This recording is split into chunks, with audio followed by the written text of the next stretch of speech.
if you want to get gangster results, you got to do gangster shit. Now, you might have heard me say that before, and it's a cute little phrase. It's a catchy phrase. It's a pithy phrase even, but what does it really mean? Well, simply put, it means if you want to get extraordinary results, you must be willing to do things that ordinary people simply won't or can't do. Now, on my live programs, I'll see people approaching and not doing well, and I'll often counsel them that the reason for that is that their current vibe they're giving off is that of a, quote, weak pussy cat. A weak pussy cat. And what does that mean? Basically, I'm telling them that the vibe they're giving, they're timid. They're sort of this meek, timid individual who's constantly seeking approval when they go up to people. And then from there, I'll often suggest that they try to adopt more of a cocky dick attitude. And the example I'll give is pretty much any character portrayed by the actor Ryan Reynolds, you know, like Deadpool, or if you've seen Van Wilder, or pretty much Waiting, that's another good one with Ryan Reynolds. And all these characters he portrays, they're sort of like this, again, sort of person with a very high opinion of themselves, but they have a heart of gold, this sort of cocky dick with a heart of gold. So what this means, it doesn't mean that you're mean-spirited. It simply means that you believe in yourself and you're always at ease in the interactions. But let's take it even further. Let's define it even more. What exactly is a so-called cocky dick? What makes somebody have that vibe? What results in somebody bringing that vibe forth in their interactions? Well, simply put, it's self-esteem. Now, you might think that self-esteem is set in childhood, and as an adult, you have little power to change it. However, I would encourage you, don't make this a self-fulfilling prophecy. What is self-esteem? At the end of the day, it simply means believing that you are enough and you deserve happiness. And number two, that you are up to the challenges of life. In other words, you believe that the things you want are worthwhile and you deserve those things. And you also believe that whatever gets thrown at you as you navigate the world, you're up to the challenge, you're going to be able to handle it. Self-esteem, it gives you confidence in your thoughts and beliefs. And again, makes you understand on a deep level that you are in fact worthy of happiness. Having self-esteem, it also improves your ability to deal with change in your life. It improves your ability to deal with uncertainty, and it can even boost your creativity. That uncertainty, particularly when you're trying to introduce yourself to someone you don't know how they're going to react. You know, when you meet somebody for the first time, you're very aware of being observed. Whether you initiated that introduction or not, you're very aware of being observed and therefore potentially being judged. And you don't know how they're going to react.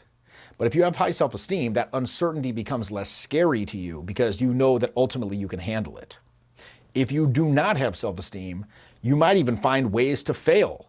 You'll look for ways to fail. You might even reject people who actually like you. You might even believe that it's impossible for someone to like you. And someone will like you, you'll get a good, I've seen this time and time again. Students, they'll go up and the person will react well and they can't believe it. And they're like, well, something must be wrong with them. You know, it reminds me of that old quote from Groucho Marx that said, I'd never belong to a club that would have me as a member.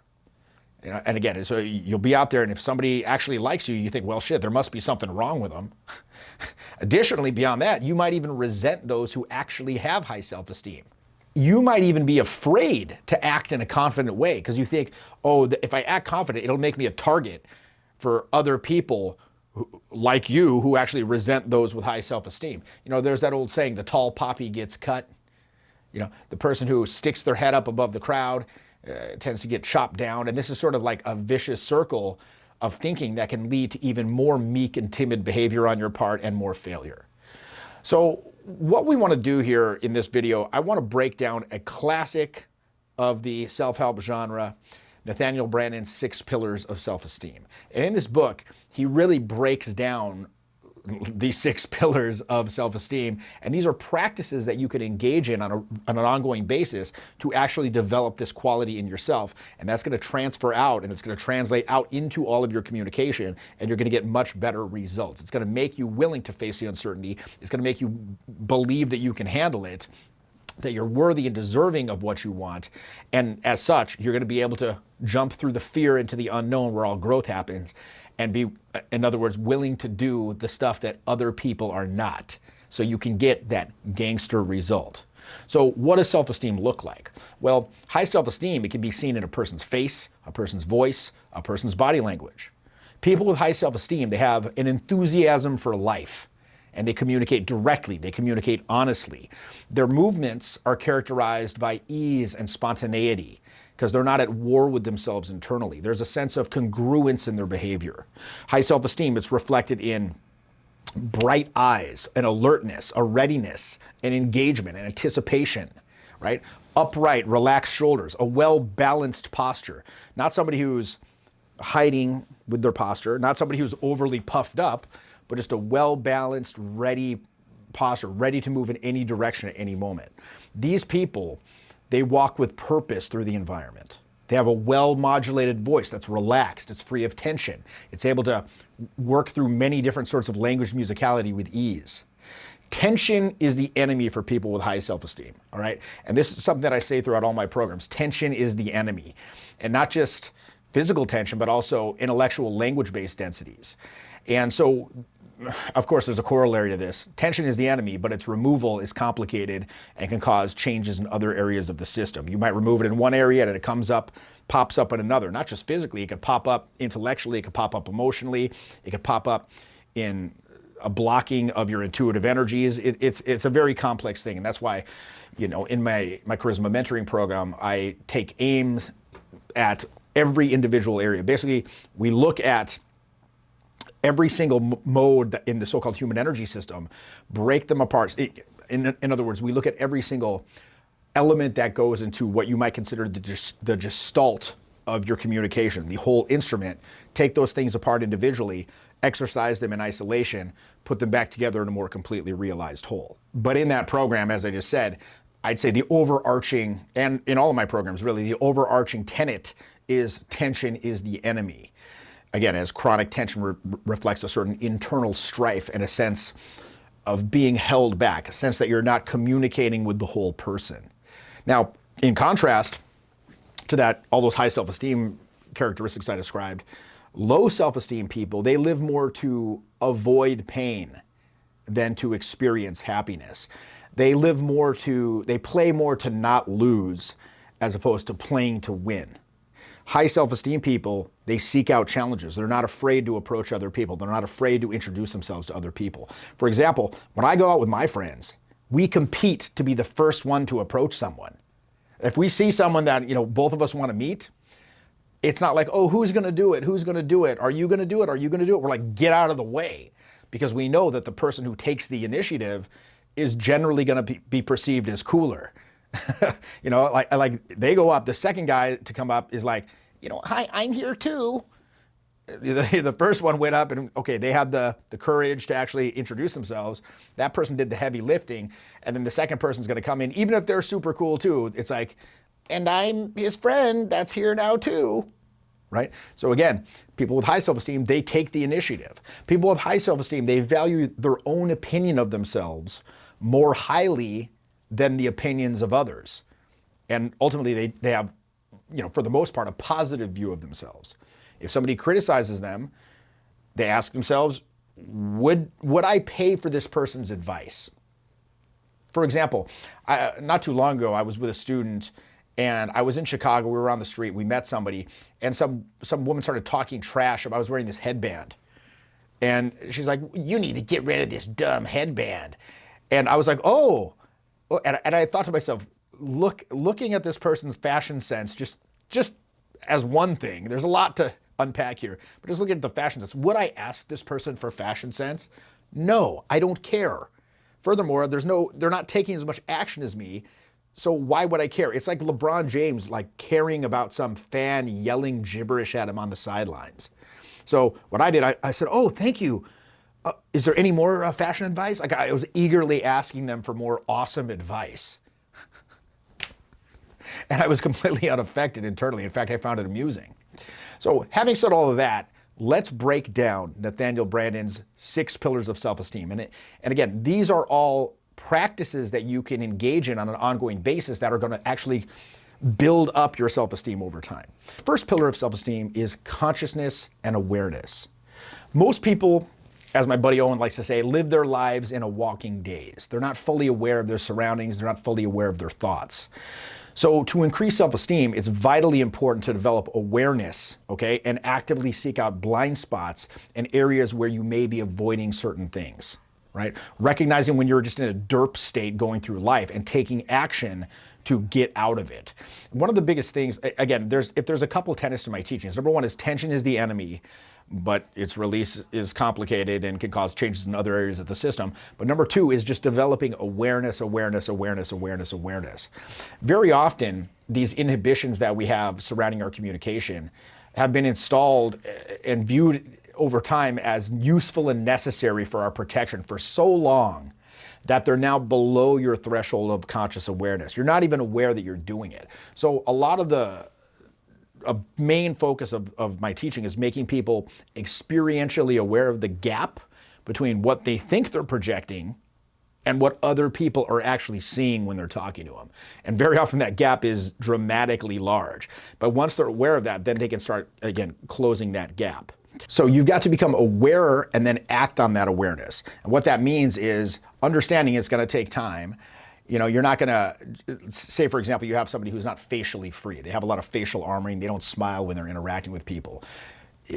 They're not going to suddenly drop decades of negative social counter conditioning and become facially free and start smiling all the time simply because they now intellectually understand it would help them, right? It's going to take time. It's going to take persistence. But again, first you become aware, and then you can start that process of releasing that blockage and replacing its manifestation in your life. So you got to get realistic, as I always say, about the demands that are going to be put upon you by the types of results you want in life. And what I've noticed, if people go up and they have an impassive face, that tends to not get as good a result as if you're smiling and bright-eyed. And that's just one example. So when we're talking about developing consciousness and awareness, you simply want to be in the moment and become aware of situational contexts. Okay, for example, the steps and the waypoints in an interaction as you actively move things towards the resolutions you want, right? You want to generally be very open to change, be willing to accept advice, be willing to implement it very quickly. Those are the students that I see get better the fastest, is the ones who they take my suggestions, my guidance, my observations of what they're doing. They don't really try to rationalize or defend what they're doing or justify it. Because again, there's a lot of defensiveness that can come into play, particularly with socializing, because it is so results oriented, you know. And particularly if you get older clients, they might be often kind of calcified in their thinking, and they'll defend what they're doing as some sort of proactive decision, when in fact, their energies are deeply affected by these habits, and they've been unconsciously practicing their entire life. So again, those who get better are the ones who accept advice and implement it quickly. Additionally, when we're on the topic of consciousness, be conscious of your own motives and ask yourself if you even truly want something. Like, why are you doing this? I see very often students out there, and it looks like they don't even want to win. They just want to look cool. You know, I had my assistant, you know, he actually told me recently, he's like, it seems like a lot of these students, they don't even want to win. They just want to come on this program, hang out with you for a weekend so they can feel like they're cool and, you know, feel like they're doing something. And then they're going to hang out for the weekend. Maybe they'll learn a couple things, but then their mind just becomes shelf help. You know, they're going to go home. They're not going to go out after. They're not going to practice these things. They're going to be like, I could one day. And they'll feel like they've done something. So again, be conscious of your own motives and ask yourself, do you really want it? Pillar of self-esteem number 2 is self-acceptance. If you can't accept yourself first, before you even start to change, no advances will be made. You've got to own the facts of your being at this very moment. For example, you might feel anxiety when you're out. Accept that you feel the fear and go anyway. And that's okay. You might not like it now, but accept it and change. You know, one thing I always hear is people say, Jeff, how can I accept myself as I am now if I'm trying to get better?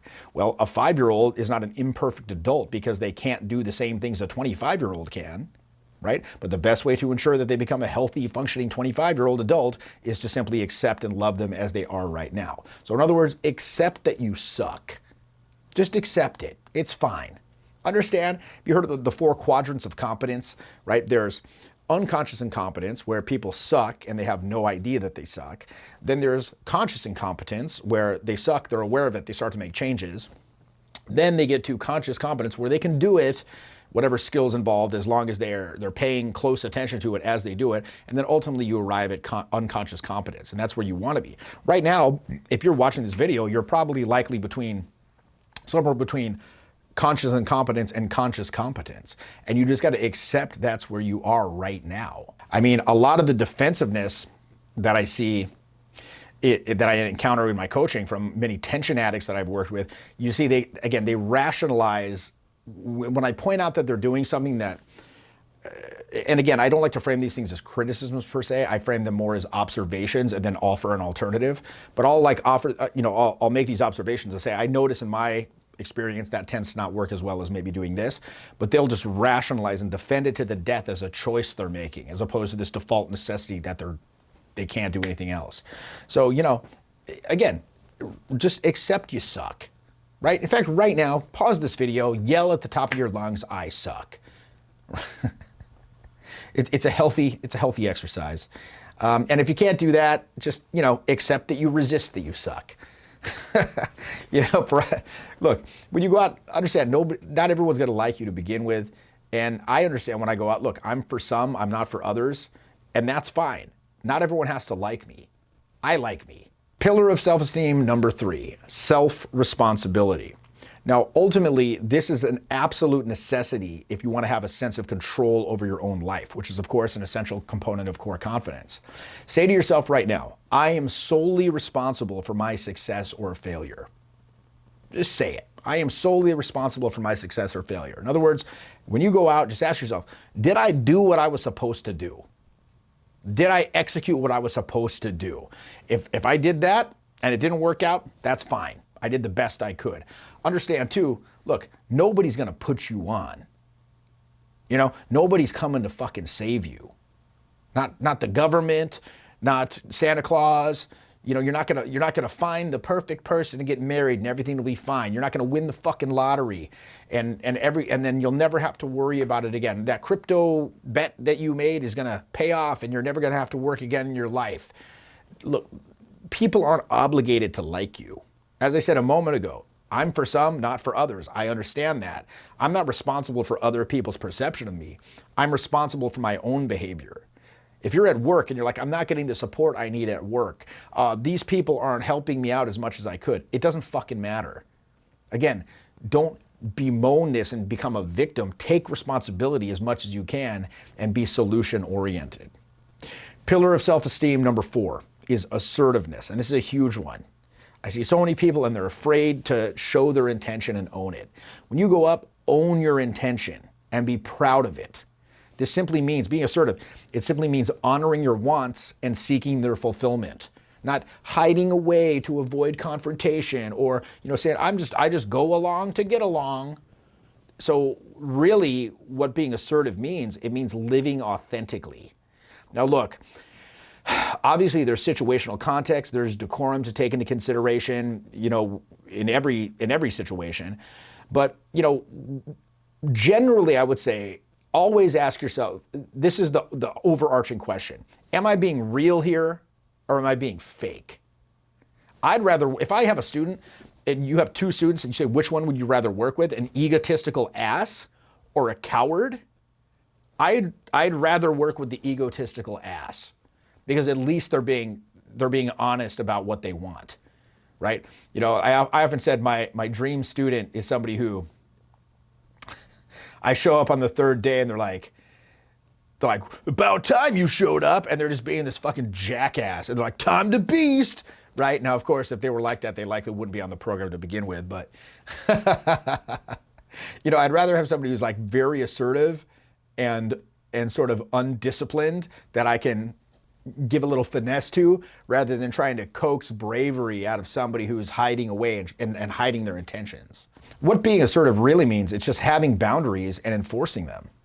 Like, for example, when I'm out these days, and this used to happen to me all the time, I'd get people fucking with me, making fun of me, saying, hey bro, kind of humoring me and patronizing me, asking me to buy them drinks, things like that. I don't get that kind of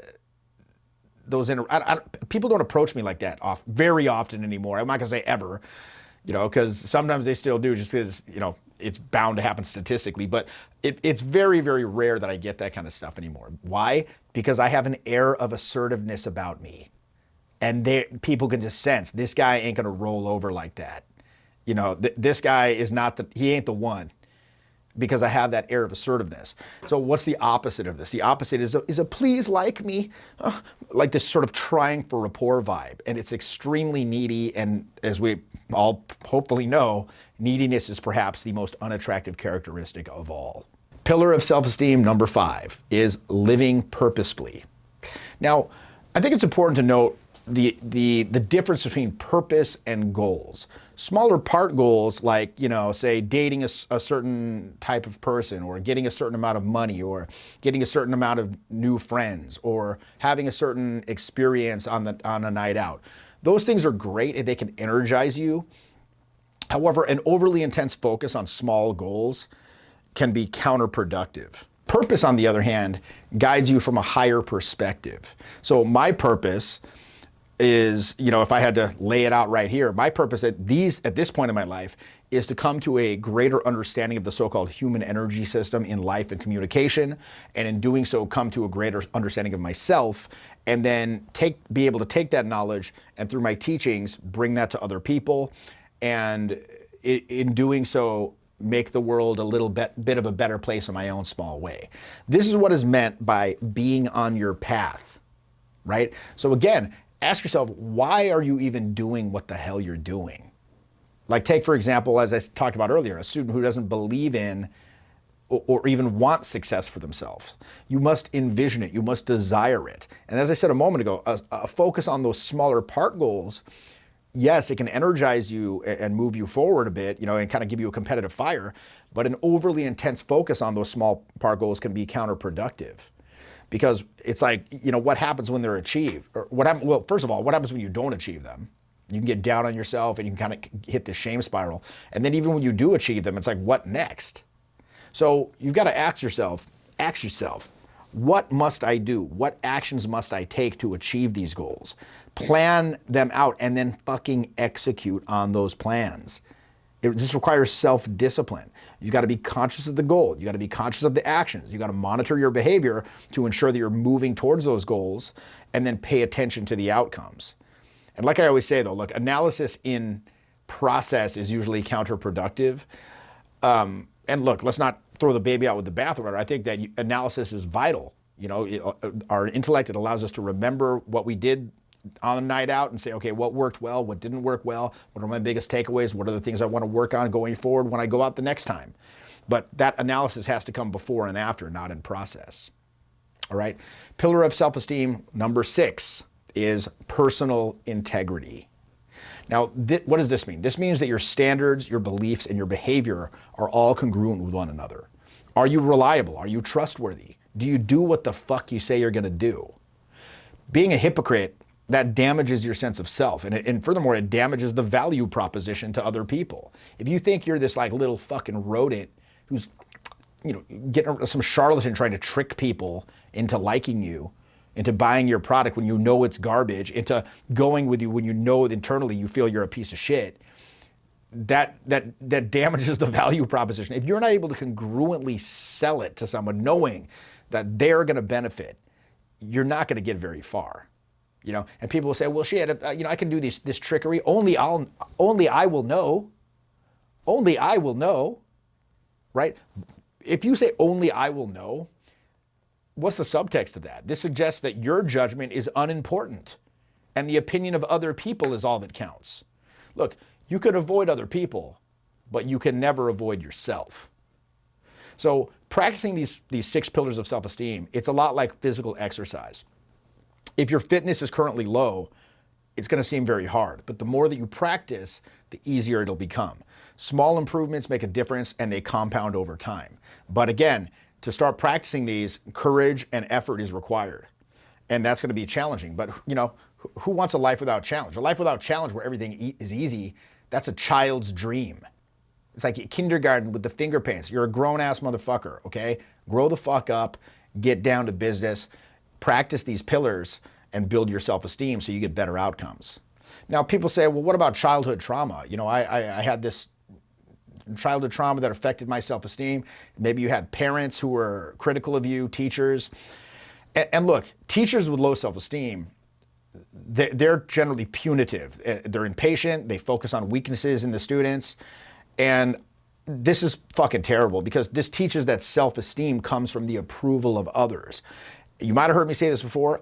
One of the things I'm really trying not to do is foster any sort of authority dependence on my programs. I want my programs to be suffused with an air of creativity, play, thoughtfulness, respect. There's an emphasis on the positive on these programs, so you see that it's fun, and that actually gets you a lot more success. Remember, if you want to get gangster results, you got to do gangster shit. And the key to this is having high self-esteem. And to get that, you've got to, number one, develop awareness and actively seek out blind spots. Number two, accept yourself as you are. Number three, take self-responsibility. 4, be assertive. 5, live purposefully. And number 6, have personal integrity. If you practice these daily, those small improvements are going to make a difference and they're going to compound over time.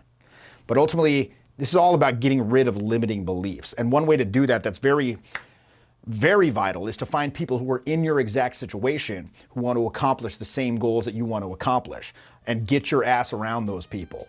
You know, there's that old saying, you're the average of the 5 people you hang out with most. So you need to be around other winners. Coaches and masterminds are great for this. I'm more than happy to help you further on my live bootcamp program.